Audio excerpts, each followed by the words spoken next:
Reporte Tributario te da la bienvenida. Diplomado en Tributación Básica. Profesor Dr. Omar Rodolfo Guerrero Sarcos, Lima, Perú. Muchas gracias por adquirir nuestro curso. Empezamos en breve. Estimados participantes, bienvenidos al Diplomado en Tributación Básica. Soy el doctor Omar Guerrero Sarcos. Y en este módulo 6 vamos a revisar conceptos vinculados con infracciones y sanciones tributarias. ¿Qué implica pues la facultad sancionadora? Es importante señalar pues que la administración tiene diferentes facultades discrecionales. Es decir, la facultad discrecional de fiscalizar, recaudar, determinar y sancionar el incumplimiento de las obligaciones tributarias. En ese sentido, pues, la facultad sancionadora responde a esta facultad discrecional cuando detecta, pues, que un contribuyente ha generado infracciones tributarias. Una infracción es la vulneración a una norma expresamente detallada en nuestro Código Tributario. En ese sentido, esa conducta infractora acarrea una sanción. La sanción por excelencia puede ser pecuniaria, una multa que es cuantificada, multa que es determinada, tomando en consideración la unidad impositiva tributaria, UIT, o los ingresos netos. Pero también existe dentro de las sanciones, pues, el tema del internamiento temporal de vehículos, el comiso de bienes, entre otros. De alguna manera, pues, a través de estas sanciones, lo que busca es corregir la conducta infractora de tal o cual contribuyente. ¿Cuál es el objetivo de esta facultad sancionadora? El objetivo de estas sanciones siempre es disuadir las conductas ilícitas. Para ello, la administración tiene esta facultad discrecional de poder sancionar las infracciones, reitero, que están expresamente detalladas, tipificadas en nuestro texto único ordenado del Código Tributario. Es importante señalar, pues, si es que detecta un featario fiscalizador, un agente fiscalizador de la administración, que una bodega o un establecimiento no emite comprobantes de pago, la sanción va a ser el cierre del local, el cierre del establecimiento. Pero, ¿qué acontecería con las otras bodegas que están, se me ocurre, en la cuadra 1, 2 y 3 de este establecimiento que ha sido expresamente cerrado por la administración? Definitivamente, pues, las otras bodegas de las zonas aledañas van a poder constatar que la administración ha cerrado un local y ellas mismas, pues, respecto a cualquier transacción, hecho económico o venta realizada, van a emitir comprobantes de pago. De alguna forma, lo que busca es disuadir una conducta. ¿Por qué? Porque estas bodegas, reitero, de las zonas aledañas, van a poder constatar que necesariamente tienen que emitir boleta de venta o comprobante de pago. Caso contrario, les puede suceder aquello que le habría acontecido a la bodega en mención. Es decir, como detectó que no hubo emisión de comprobantes de pago, tal vez ellas pudieran ser sujetas también a un cierre local, a un cierre de establecimiento. ¿Cuáles son los principios de esta potestad sancionadora? Debemos establecer, entre otros, que hace énfasis al principio de legalidad, tipicidad, proporcionalidad y no concurrencia de infracciones. Cabe señalar, pues, que también por ley expresamente se ha establecido cuáles son las infracciones y cuáles son las sanciones. ¿Qué significa la tipicidad? Que para que se detecte una infracción y como consecuencia de ello una sanción, tiene que estar expresamente detallado, tipificado, descrito en nuestro texto único ordenado del Código Tributario. Aquello que se pretende sancionar tiene que estar expresamente descrito en un instrumento normativo. La conducta infractora tiene que estar expresamente detallada porque esta es la que va a originar una sanción. ¿Qué significa la proporcionalidad? Sí, pues debemos recordar pues que ningún tributo puede tener efecto confiscatorio. En ese sentido, las sanciones no son ajenas. Por eso, existen algunas sanciones que están sujetas al límite. La norma nos establece mínimo 10% de la UIT, 12 UITs, entre otros, tomando en consideración el artículo y la base legal. ¿Por qué? Porque de alguna manera, pues, el legislador pone topes en virtud de UIT, para efecto, pues, de que esta sanción no sea demasiado excesiva, demasiado onerosa. ¿Qué implica la no concurrencia de infracciones? ¿Qué pasaría si es que el auditor tributario detecta que tal o cual contribuyente es omiso a llevar el libro diario, el libro mayor y el libro de inventarios y balances? Los otros demás libros los lleva, son legalizados y tiene anotada toda la información necesaria. Sin embargo, no ha cumplido respecto al libro diario, libro mayor e inventarios y balances. Entonces, ¿qué significa la no concurrencia de infracciones? Que solamente se va a tipificar una multa por la omisión de no llevar 3, 4, 5 o 6 libros contables, solamente se emite una multa.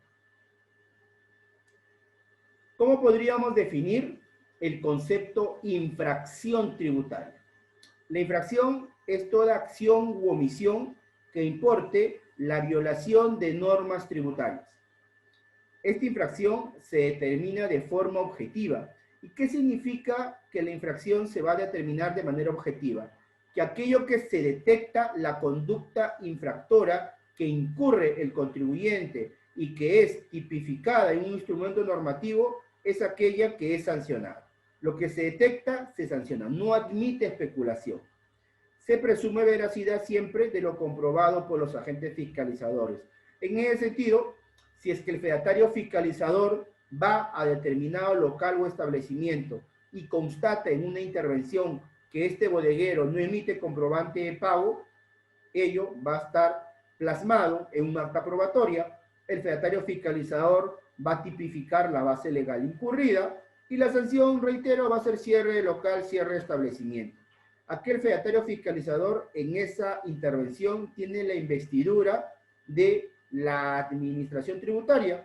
En ese sentido se presume que todos los actuados, que todo aquello que el fedatario detecta, efectivamente son hechos reales, son hechos fehacientes. La sanción tributaria. La sanción es una pena administrativa que se impone en este caso al responsable de la comisión de esta infracción. Recuerda que la infracción es la vulneración a una norma. Esa infracción es corregida a través de una sanción. Sanción por excelencia, reitero, la multa. Algunas características que podríamos rescatar respecto a la sanción tributaria, podríamos señalar que es de naturaleza personal, son intransmisibles y son irretroactivas, ¿cierto? Aquello que se detecta es aquello que se sanciona.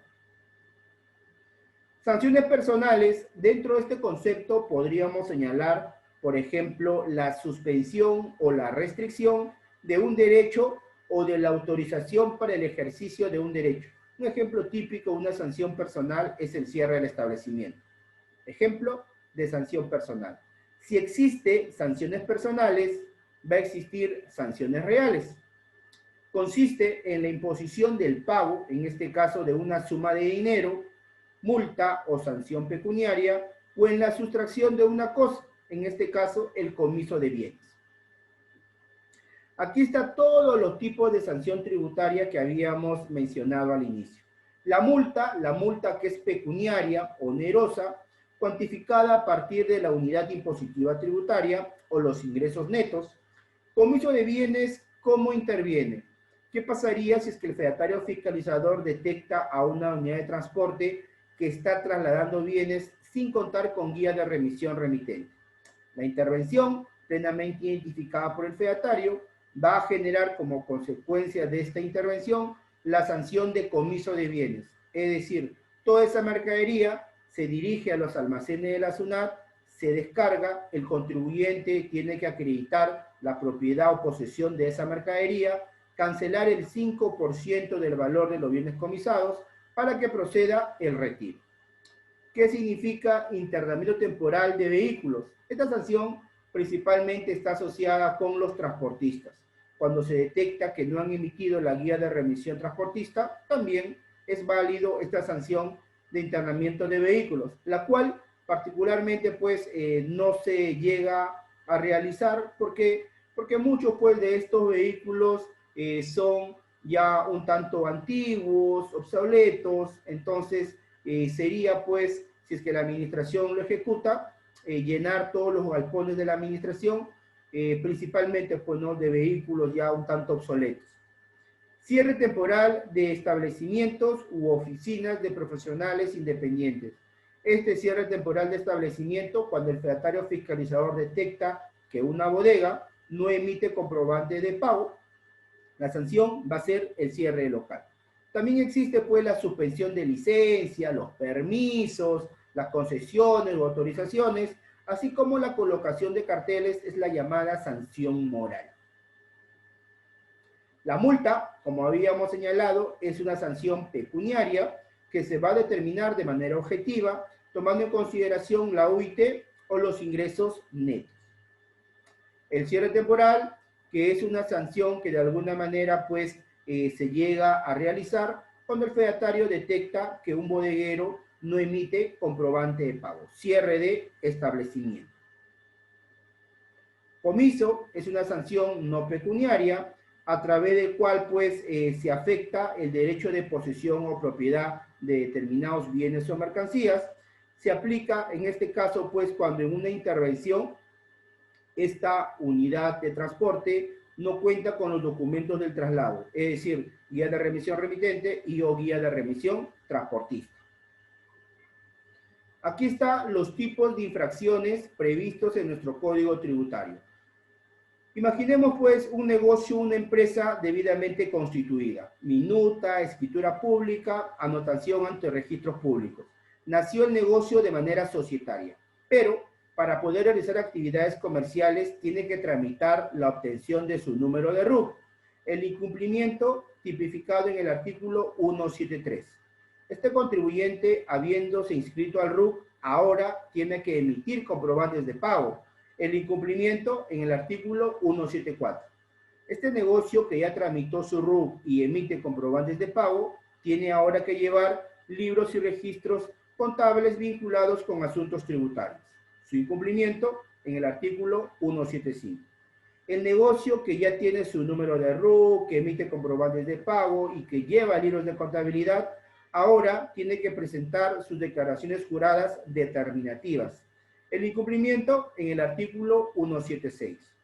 El negocio que ya tiene RUC, emite comprobantes de pago, lleva libros contables y presenta declaraciones juradas determinativas e informativas, tiene que permitir el control acceso por parte de la administración, es decir, tiene que dar las facilidades para la que la administración pueda realizar la función de inspección, investigación y control, es decir, actos de fiscalización.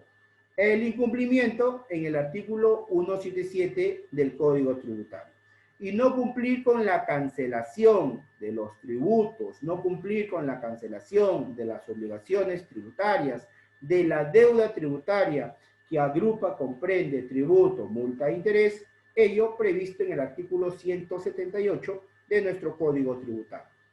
Entonces, estas infracciones principalmente se relacionan al incumplimiento de obligaciones formales y al incumplimiento de obligaciones sustanciales. La obligación formal de todo negocio va a ser, en este caso, pues, que se inscriba, obtenga su número de RUC, emita comprobantes de pago, lleve libros contables, presente declaraciones juradas y permite el control acceso por parte de la administración. Ello desde el artículo 173 al artículo 177. No obstante, la obligación sustancial principalmente se relaciona con la cancelación, pago del tributo. Pago de tributo, multa e interés. La obligación sustancial la encontramos en el artículo 178 de nuestro Código Tributario. Algunas RTFs que podríamos señalar, la 451 de la Sala 2 del 2001, que nos dijo que no importa cuántos libros se omita llevar. La infracción no diferencia entre el número de libros que los contribuyentes, reitero, omiten llevar, de modo que esta infracción por omitir llevar libros contables, ¿cierto? Aun cuando se omita llevar uno, dos o no se lleve ningún libro, corresponde por tanto la imposición de una sola multa, no concurrencia de infracciones. Esta RTF, la 4191 de la Sala 3 del 2008, ¿qué nos dijo? Que la fecha de inicio de operaciones señalada en el comprobante de información registrada, SIR, solo es un dato referencial, por lo que al no estar obligado a presentar declaración jurada mensual, no se ha cometido la infracción prevista en el numeral 1 del artículo 176, relacionada con las declaraciones juradas determinativas. Debemos señalar, pues, que esa fecha que se consigna cuando un negocio tramita el número de RUC no quiere decir que a partir de ese periodo ya está obligado a presentar la declaración jurada, sino en el momento en que realiza actos comerciales, emite comprobantes de pago o ha obtenido comprobantes como consecuencia, pues, de un determinado proveedor o la prestación de un servicio. La RTF 6009 de la Sala 1 del 2008 nos señaló que en el caso de las personas jurídicas, la administración no puede exigir su comparecencia ante su sede, sino únicamente la de las personas naturales, que por su vinculación con esta persona jurídica puede ayudarle a esclarecer los hechos investigados. Es decir, el término comparecencia está asociado principalmente a los representantes legales, los directores, los gerentes, los cuales han sido expresamente citados por el agente fiscalizador para que se apersonen a un centro de servicios SUNAT y rindan su manifestación en cuanto a las actividades o decisiones que habrían tomado y que habría generado un impacto en el negocio de la persona jurídica. Entonces, el término comparecer no está relacionado con la empresa, sino con las personas en cabeza de los directores, los gerentes. La RTF 13139 de la Sala 4 del 2008 también nos señaló que no procede emitir una resolución de multa por la infracción del artículo 178, numeral 1 del Código Tributario. Este artículo y numeral se vincula con tributo omitido, cifras o datos falsos. ¿Por qué? Porque no procede, reitero, tipificar esta infracción cuando de manera previa no se ha emitido una resolución de determinación que ponga de manifiesto, pues, la declaración de estas cifras y datos falsos. Tiene que haber una resolución de determinación para que pueda tipificarse la infracción prevista en el artículo 178, numeral 1 del Código Tributario. Preguntas, inquietudes, consultorías privadas. Muchas gracias por tu atención. Si buscas cursos de tributación, encuéntralos aquí, en reportetributario.com.